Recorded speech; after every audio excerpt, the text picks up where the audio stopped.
Hi guys, it's Tamara coming back at you with another video. Welcome back to my channel. We're going to talk a little bit today. This is going to be a bonus video for you. We're going to talk a little bit about depersonalization and dissociation.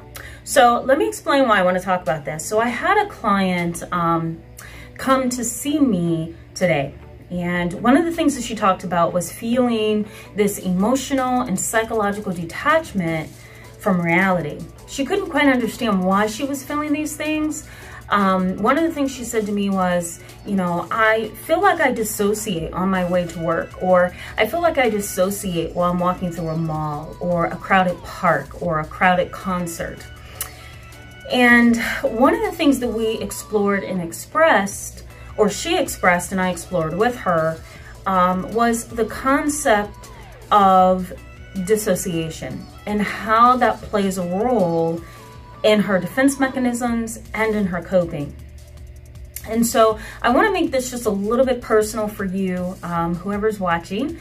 I have a pretty diverse audience, and so I'm sure that dissociation has affected you in some way and has related to you in some personalized ways. So let's go ahead and just talk about dissociation and depersonalization, and we will in the video. And on Friday, we're going to talk a little bit about the Dunning-Kruger effect. We're going to talk about that for a short video.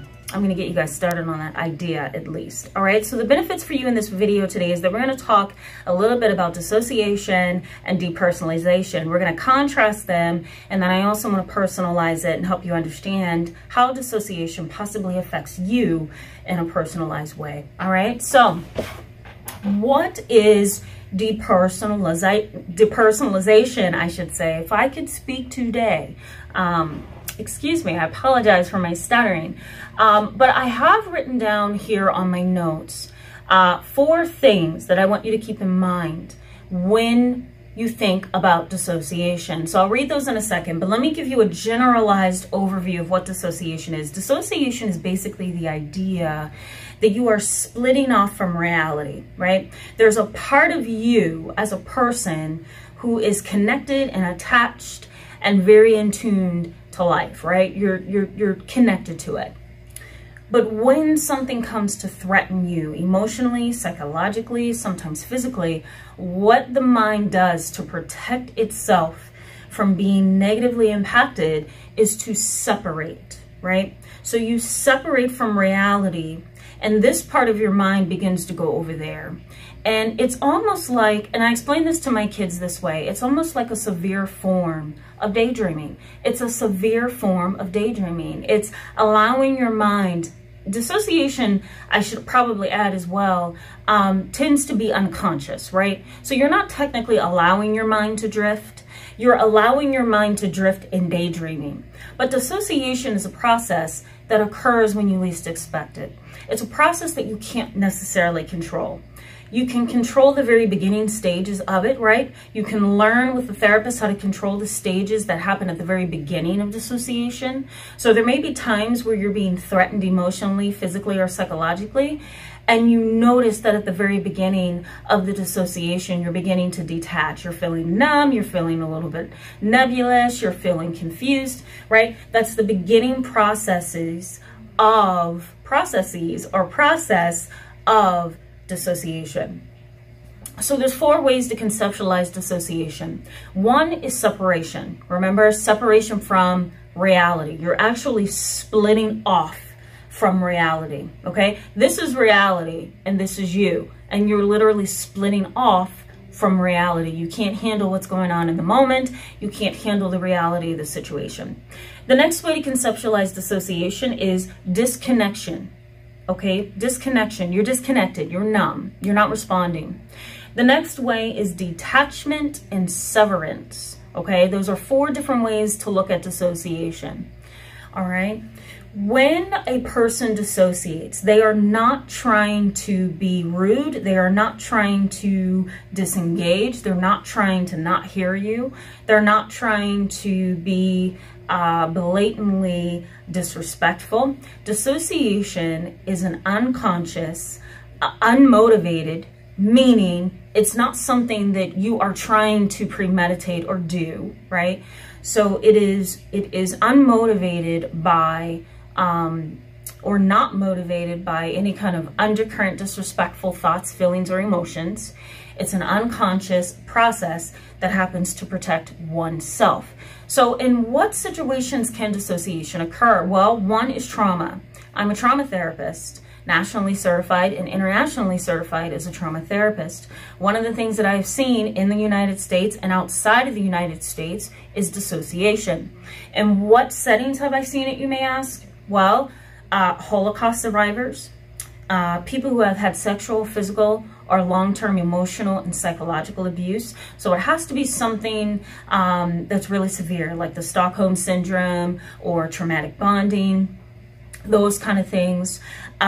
Individuals who have been in severe car crashes, right, where somebody may have gotten severely injured, where somebody may have died, where somebody may have had a very hard time conceptualizing what just happened, right? Some people get out of car crashes very dazed, but they can remember the sound of the car crashing. They can remember, you know, hearing glass breaking, people screaming. They could remember hearing the plastic or the iron of the cars clashing together, right? It's a terrible experience that causes dissociation. Once that experience is over, that individual may begin to experience dissociation years after the event. They may not experience it right after the traumatic event, but they may experience it later down the road, or they might. It just depends on the individual. So that's dissociation. Dissociation also happens at more severe levels, and I'm not experienced with this topic, so I'm not going to touch that, but I'm sure you've heard of dissociative identity disorder, which is multiple personality disorder. The term was changed years ago to give it more of a legitimized, accurate description, because there's a process of dissociation that occurs in multiple personality disorder, right? There may be 15 personalities, there may be 20 according to some research. There's a lot of controversy about this because some people believe it and some people don't. I'm one of those clinicians where I don't touch that topic. I immediately refer if I get a client who feels like they're experiencing multiple personality disorder. If you want to learn a little bit more about that, you can Google one of my articles. If you just Google my name and multiple personality disorder, that article or blog post should come up. I talk a little bit about the controversy and some of my ideas on the disorder. But multiple personality disorder or dissociative identity disorder includes some kind of dissociation or separation from reality, okay? So let's talk about the next term, which is depersonalization. Depersonalization, we'll run through this briefly because I do want to keep this video kind of short. So depersonalization is basically the idea that everything that you're experiencing feels unreal. It feels fantasy-like, plastic, fake. You're not having a very real or authentic experience. Whatever you're experiencing, it feels false, right? It feels fake to you. I've had clients come to me who have experienced traumatic situations, and they explain to me that while they are driving or while they are mentally and psychologically reliving the experience of trauma, or while they are in therapy, it's almost like their mind or their brain begins to shut off, and what happens instead is a process of feeling like you're in Alice in Wonderland, right? You're in reality, and next thing you know, you're far removed from it. Everything seems unreal. Everything is a bit nebulous. Some things are a little bit confusing for you. The environment around you kind of feels unnatural, unauthentic. You know, you feel like you're walking through a movie, is what I heard somebody once say. Or I feel like I'm walking, I feel like one client said to me, I feel like I'm walking through heaven, right? It's like this nebulous, cloudy, confusing experience of just kind of like looking around and feeling like really dazed and confused. That's depersonalization disorder. Dissociation and depersonalization go hand in hand in most situations. We will talk a little bit more about this in the future, but for right now I'm going to end it there, guys, because it's a lot to kind of process and try to put together. If you have questions about this topic, feel free to post them in the comment section below. If you would like me to talk more about these kind of things, let me know. I'm open to doing that. I know a lot about this topic, and I've had a lot of clients who are traumatized dealing with this. So let me know if you want me to talk more about this. If you have questions, again, post them in the comment section below. If this video was helpful for you, I encourage you to give this video a thumbs up. Also, hit that subscribe button if you're not subscribed. That way you can be notified every single time I post a video, especially if you hit that bell on the side. All right, guys, thanks so much for being with me today, and I will see you on Friday with an introduction to the Dunning-Kruger effect. Bye, guys.